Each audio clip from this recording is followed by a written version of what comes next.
How dare you order me around? This is your punishment. Then I'll do just as you wish. My name is Hannah. I'm currently 35 years old, embarking on a new chapter in my life, being pregnant. Right now I'm on maternity leave and fully dedicating myself to household duties as a housewife. My husband Anthony is an elite businessman with remarkable achievements at work. He is highly regarded by everyone at his workplace, but at home, he tends to show a somewhat arrogant side. He has a strong ego and quickly gets irritated by my opinions, so I try to keep them to myself as much as possible. Actually, until a while ago I had doubts about our relationship and even considered divorce. But then I found out I was pregnant, and thinking about our child's future. I decided to work on repairing our relationship. Anthony is financially stable, and when we got married we acquired a beautiful newly built house. It has a spacious garden, a luxurious bathroom with a home sauna, and a large living room. It's an outstanding house in our neighborhood. Shortly after my pregnancy was confirmed, morning sickness began. According to the gynecologist, the severity of morning sickness varies from person to person. But mine was quite severe. Because of this, going back and forth to the bathroom became a part of my daily routine. When the morning sickness eased a bit, I sometimes went shopping at the nearby supermarket. But as soon as I returned home, I would have to rush to the bathroom again. On particularly bad days, I couldn't even go out and often relied on delivery services. However, this always led to nagging from my husband. One day, as I was struggling with morning sickness, Anthony came home. "Really, morning sickness isn't an illness," he said. "Have you neglected household chores again? For a housewife, that's unacceptable." That day, my morning sickness was severe, so I was resting while doing chores. While I was in the middle of hanging laundry, I had to rush to the bathroom. And just when I returned to the living room, Anthony was glaring at me. As I tried to head to the kitchen, saying, "I'm sorry. I'm just feeling sick today. I'll start preparing dinner right away," Anthony stopped me. "You just want to skip chores again, don't you? Forget it, I'm going out to eat." Angry, he left the house in the same clothes he returned from work in. All I could do was sigh. It's not like I want to suffer from morning sickness like this. I couldn't help but complain, but then I quickly came back to my senses. My words might reach the little life inside me. "It's okay, you're here with me. Let's do our best together." I spoke to my baby while gently stroking my small belly. With this child, I can stay positive. No matter how Anthony behaves, I intend to do my best for this child. The next morning, Anthony returned home. He showered, didn't say a word, and went off to work again. His face still seemed angry, but I decided not to worry about it and started on the day's chores. Today I felt a bit better than yesterday. Thinking it was a good time to do so, I went shopping at the nearby supermarket. Since I never know when I might feel unwell again, I decided to buy plenty of necessary groceries today. When I finished shopping and looked at the bags, they were heavier than I thought. Realizing I shouldn't carry heavy things during pregnancy, I was about to take the bags home on several trips when I heard a familiar voice. "Isn't that Hannah?" Turning around, there stood my husband's sister, Becky. "Hello, Becky." Becky is always kind and cares deeply for me. She was genuinely happy when she found out I was pregnant, and I liked her too. "Hello, are you returning from shopping?" "Yes, I bought a bit too much. I'm thinking of carrying it home on several trips." Becky was surprised at the amount of my luggage and offered to help. "It's okay to carry it bit by bit. It's also good for exercise." No, you're not alone now. You shouldn't carry heavy things. Let me help, don't be shy." Her kind smile warmed my heart, and I gratefully accepted her offer. "It would be easier if you went shopping with Anthony," Becky suggested, "but my husband hardly ever goes shopping with me, even on weekends." "That's true, I'll think about doing that next time. If you go shopping when Anthony is at work, call me. I'll come with you. Our homes are close and I want to help." Her kind words warmed my heart. With the luggage Becky carried for me, we returned to my house and had a great time chatting over coffee. After about 2 hours of conversation, Becky went home. After spending time with her, I realized that today's morning sickness wasn't so bad. I don't feel as sick today. I completely forgot about morning sickness while talking with Becky. I thought, feeling relieved. I often hear that morning sickness is due to hormonal imbalances, but maybe the state of mind also plays a part. As I pondered this and began preparing dinner, my husband returned home. And home. You're doing it today. Welcome home. I feel somehow better today. Anthony loosened his tie and smirked sarcastically. Aren't you just using morning sickness as an excuse to slack off? A colleague's wife at work manages all her chores even when pregnant. I felt annoyed inside, but I thought to respond calmly. As I've said before, morning sickness varies from person to person. Some have severe symptoms like me, and others have lighter ones. I've heard of people who need to be hospitalized. Pregnancy isn't an illness. Morning sickness can be overcome with willpower. You're just lazy. It seemed my feelings weren't getting through to my husband. I felt it was futile to expect understanding from him. Months passed and my belly grew considerably. Finally, the morning sickness subsided and the baby is growing healthily. Feeling the lively movements of the baby truly makes me happy. However, contrary to these happy feelings, household chores and shopping have become increasingly difficult with my growing belly. So I decided to take a bold step and ask my husband for help. Welcome home. Can I talk to you about something? Just mentioning that I wanted to talk, my husband looked displeased. What? Well, as my belly gets bigger, household chores and shopping are becoming a bit tough. Could you help me out a bit on your days off? However, my husband's reaction was more intense than I imagined, and he became angry. What are you saying? I should do the chores? No, that's not it. Just a little help would be appreciated. What do you think I am? I work hard every day. It's only natural for a housewife like you to do the chores. I was just shocked and speechless at my husband's shouting. This incident made me realize that it was impossible to seek understanding from my husband. His angry voice towards me showed no signs of abating. Always using pregnancy as an excuse when it suits you. It's your fault you're pregnant. You can't do anything. I was stunned by my husband's harsh words and filled with disbelief. What? Did you just say? My fault I'm pregnant? Of course, it's the woman's role to get pregnant. And I cooperated because you wanted a child. Don't you understand that? After expressing his anger, my husband left the room. Initially stunned, I slowly began to feel a growing anger. I had been trying to support my husband, but to be told such hurtful things overwhelmed me. Unsure of what to do, I couldn't stop the tears from flowing. Then I felt the baby move in my stomach. Feeling the baby's movements, it seemed like I was being comforted. Gently stroking my belly, more tears came as I whispered in my mind, I'm sorry, baby, for being a mom like this. After sitting alone for a while, I decided not to expect anything from my husband anymore. I gathered myself and started doing household chores. As I was getting ready to go shopping, my phone rang. I wondered who it could be and saw that it was Becky. Hello, Becky. Good afternoon. Hannah, are you going shopping today? How about we go together? It was such perfect timing that I couldn't help but chuckle. Yes, I was just getting ready to go. Let's go together.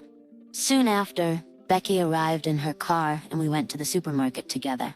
Your belly has gotten quite big, hasn't it? Isn't it difficult to move around? She cares about me unlike my husband. The difference is so great that I sometimes wonder if they are siblings. I get a bit short of breath, but I'm okay.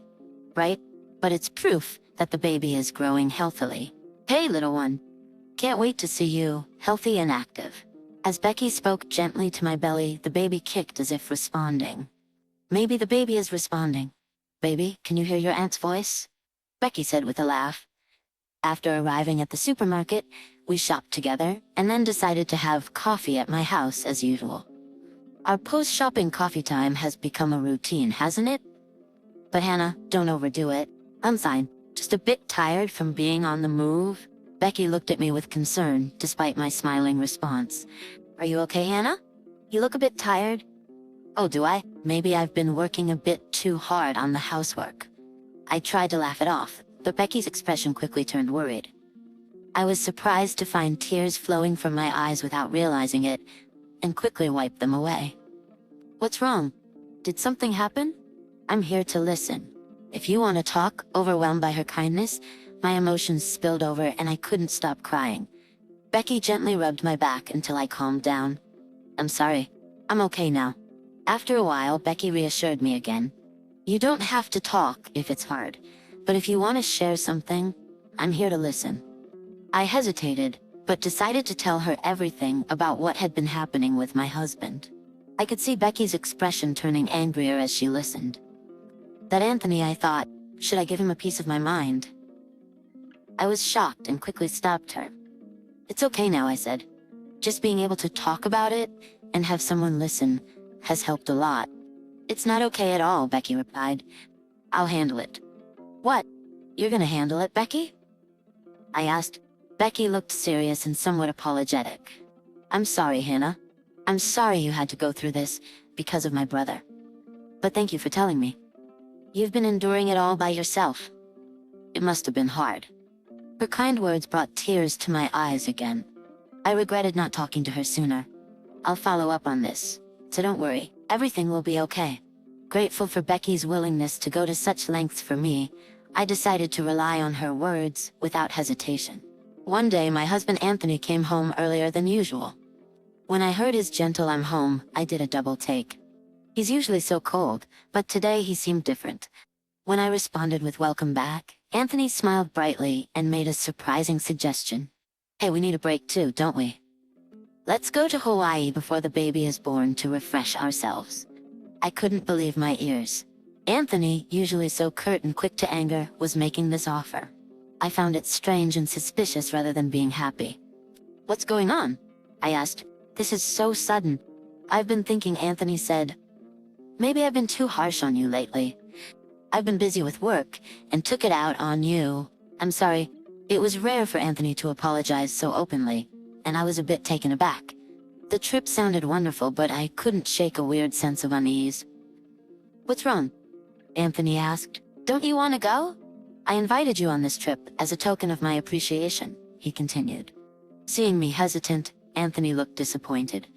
Thinking this could be a good chance to reset our relationship if he truly meant it as a thank you, I decided to trust him and accept the offer. Accept his invitation. Okay, let's go. Thank you. Anthony was overjoyed at my response, almost exaggeratedly so. Actually, I've already booked it for next week. Next week? That's very soon, isn't it? I wanted to surprise you. I was pleased that Anthony had planned such a thing. I see. Thank you. I'm happy. I'm entering the last month of pregnancy next week, so it's a bit worrying. But if we're going to go, now is the chance. I was entering the last month of pregnancy next week, so if we were going, I wanted to make sure we chose somewhere close in case anything happened. But I did want a break, so I decided to go if I felt fine right up to the trip. Then look forward to next week. Seeing his smile after a long time made me happy, and I sincerely accepted his kindness. After that, Anthony remained in a good mood, enjoying our home sauna. I wished every day could be like this, as he was still in a good mood that night. Then, the day of the trip arrived. While doing a final check of our luggage, Anthony called me from the bathroom. Hannah, something's wrong with the sauna. You're using the sauna before the trip? Surprised, I went to the bathroom and saw the sauna door open. Anthony, as I called his name and peeked into the sauna, I was suddenly pushed from behind and fell inside. I twisted my body to protect my stomach, but still hit the floor hard with my back. Ouch. Holding my back, I looked at the door, which slammed shut with force. Anthony was peering through the small window, smirking. I felt my blood run cold. What are you doing? Open the door? The door wouldn't budge, as if something was holding it closed. Anthony, still smirking, spoke through the small window. Did you think we were going to Hawaii? There's no way I'd take a fatso like you. You can't even do housework properly. His face had returned to its usual cold expression. I realized then that his recent kindness was all an act, and I was shocked. That's awful. Let me out. I tried to reason with him to let me out, holding back tears, but he didn't seem likely to respond. This is your punishment for ordering me around. What? I never ordered you around. Didn't I tell you to do the housework? That was an order to me. Oh, and I'll be enjoying a 4-night, 5-day trip to Hawaii with my girlfriend. Wait a minute. Stop joking around. Ignoring my desperate cries, Anthony left the bathroom, and then I heard the front door close. That sound plunged me into despair. Trapped in the sauna, I started sweating profusely from the heat. I tried to open the door, but no matter how hard I tried, it wouldn't budge. Realizing that my life was in danger, I was on the verge of panic. Just as I was about to take off my clothes, I heard something fall from them. Looking down, I saw my smartphone on the floor. Thinking it was a godsend, I immediately called Becky. "Hello, Hannah? Aren't you in Hawaii? Becky, please help me." "Hannah? What's wrong? Where are you?" "I'm in the sauna at home." "Hannah, are you okay?" Hearing Becky's voice, I felt relieved and lost consciousness. When I woke up, I was in a hospital bed, with Becky sitting next to me, holding my hand and crying. "Becky." As I opened my eyes groggily, I called out to Becky. Seeing me awake, she started crying even more. Thank goodness. I was so worried. According to Becky, after I mentioned being in the sauna at home, the call suddenly ended. She rushed to my house, broke the living room window to get in, and found me. As Becky told me this, crying, I also couldn't hold back my tears. "The baby is safe too. You did well." Hearing her words, I burst into tears. The doctor came and said I had mild dehydration, but would be okay after a night's rest, which was a relief. I expressed my gratitude to the doctor. Soon after, both my parents and my in-laws arrived at the hospital. Everyone was worried about my condition and visibly shaken. When they all started asking what happened, I decided to tell them everything. What does that mean? I can't forgive him for this. Hearing the story, Becky, my parents, and my in-laws were visibly shaking with anger. My in-laws wanted to contact Anthony immediately, but I stopped them. I had a plan. "Everyone, I'm sorry for causing such a fuss. But I can't stay silent after what he did. I have a plan, will you help me?" Everyone listened to my idea and agreed to help with the plan. "I'll do as you wish." Now the retribution begins. After being discharged, I went to my parents' house the next day. My house was under repair because Becky had broken the living room window. Becky had broken the window to save me. She was overseeing the repairs on my behalf. There were 4 days left until Anthony returned home. During that time, we would execute the plan. After hearing from Becky that the window repairs were done, I returned home with my parents the next day. Entering the bathroom and seeing the sauna, I shivered, remembering that day. But I threw some raw fish into the sauna, out of sight, and placed a human-sized doll wrapped in cloth in front of the door. Then I left the sauna on and left the house. I returned to my parents' house to rest. 4 days later, the day Anthony was due to return home arrived. I waited at my parents' house for a call from Becky. That night, she called. "Hannah, he's back." I had been waiting for this report. "Thank you, Becky. I'm sorry for involving you in this. I apologized for dragging her into our marital problems." "What are you talking about?" "I want to do this." Becky's bright words towards me lightened the heaviness in my heart. Thanks to her encouragement, I felt a bit relieved. Hearing her report, I excitedly opened the screen of my smartphone. What appeared on the screen was the inside of my house. During these 4 days, with the help of both families, I had set up multiple pet cameras throughout the house. The screen showed Anthony entering the house. I wondered what was going to happen next as I watched with bated breath. Anthony looked around the house unnaturally and pinched his nose, which was captured on the screen. Then, as if remembering something, he hurried to the bathroom. The camera perfectly captured Anthony peeking inside the sauna through the small window. By the way, I had left the sauna door closed, just like when Anthony had trapped me inside. The camera showed Anthony getting surprised and falling on his rear as he looked inside the sauna. It also captured him panicking and rushing out of the house. Although Anthony disappeared from the camera view, Becky was waiting outside. Pretending to have come for a casual visit, she encountered Anthony, who looked strange. Becky kept her phone connected, so I could watch everything in real time. "Oh, Anthony, back from Hawaii? Isn't Hannah with you?" "Oh, Hannah, well actually, what's going on? Didn't you two come back together? Where's Hannah?" No, you see, oh right, she went straight to a friend's house from the airport. We separated there." "Really? Then let me in." "What's this smell?" "Nothing. Just leave, quickly." "It's not nothing. I'm coming in." Then the camera showed both of them again. Anthony was desperately trying to send Becky away. Becky pushed past Anthony, heading towards the bathroom with a strange smell. She found the sauna door was unopenable and let out a scream when she peeped through the small window. Yeah, what is this? As she screamed, Anthony ran out of the house, essentially fleeing. Watching this scene with my parents, I sighed. To think I was married to such a pathetic man. The camera showed Becky grinning and giving a peace sign to the camera. Seeing her thoroughly enjoying herself, I couldn't help but laugh. Becky then opened all the windows in my house and cleaned up the rotten fish and doll that were left in the sauna. The smell was terrible. I almost threw up. Becky, I'm so sorry. I can't believe I made you do this. No way, Hannah.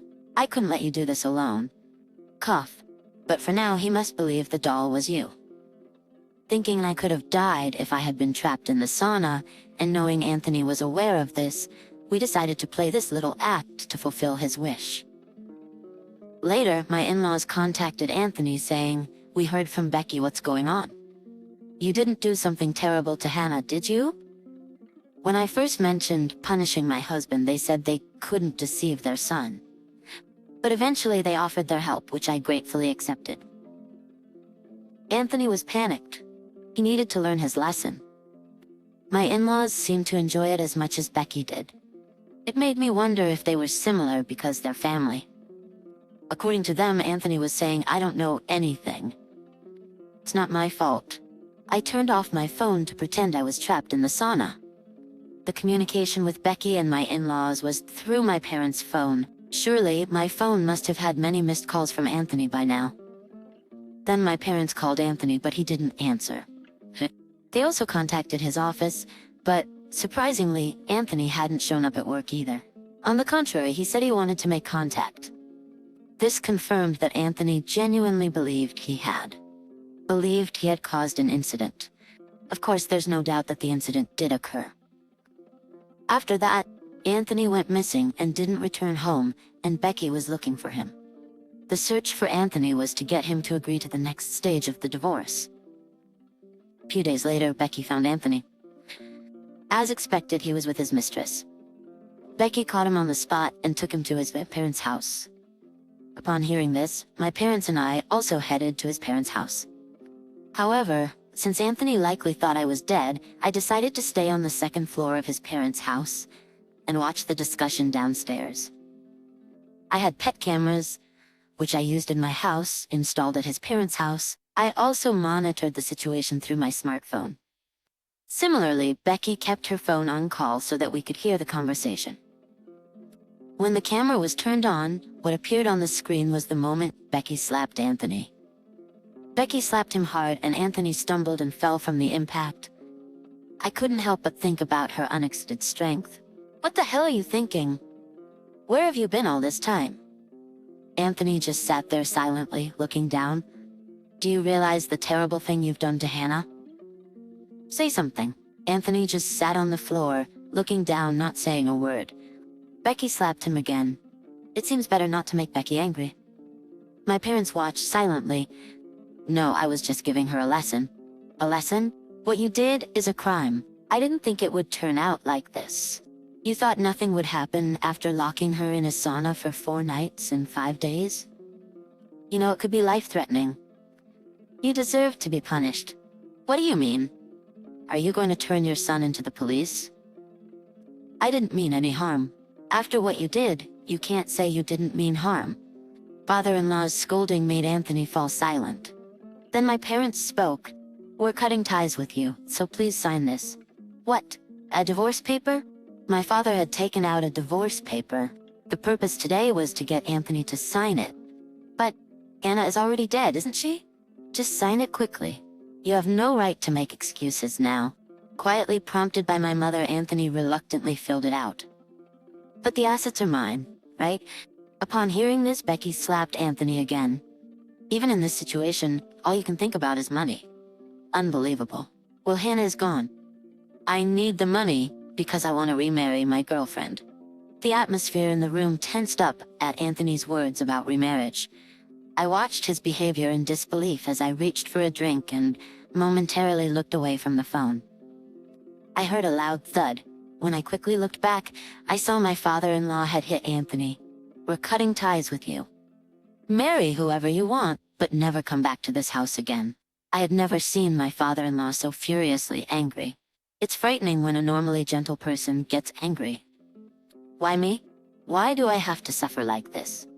It's all Hannah's fault. She shouldn't have ordered me around. Ordered me? Hannah did? She told me to help with the housework, because her belly was getting big and it was hard for her to move. That's outrageous, isn't it? Listening to Anthony's unbelievable logic, my in-laws and I were dumbfounded. Becky shouted in anger, "That's not an order at all. Even if it was, you should do it. You know, it's clear you haven't been supporting Hannah at all. Why am I the only one getting blamed?" After getting the divorce papers signed and realizing no further discussion was possible, I quietly went downstairs to where Anthony and Becky were arguing. "So what if I had an affair? Hannah is gone, it doesn't matter. You can go to your mistress all you want, but I'll demand compensation." As I said this from behind Anthony, he jolted and turned around, our eyes meeting.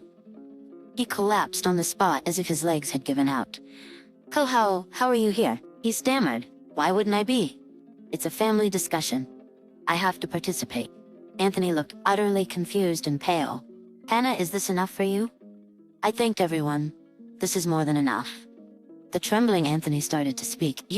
Why are you here? I thought you were in the sauna. You thought I was dead?" I asked, my earlier bluster gone. "Because of you I've been..." My confrontational attitude remained. My father shouted at him, "Enough is enough. What do you think you're doing to my daughter?" Frightened by my father's anger, Anthony just glared back, biting his lip. "Let's go home. We've got the divorce papers signed." At my words, my parents nodded and brought our things.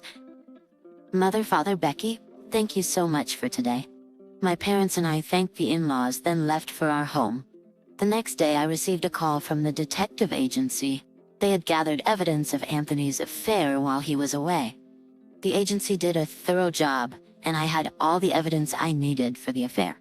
Anthony, believing I was dead, had not gone to work and had fled to his mistress, making it easy to gather evidence. Now I was ready to claim compensation and submitted the divorce papers.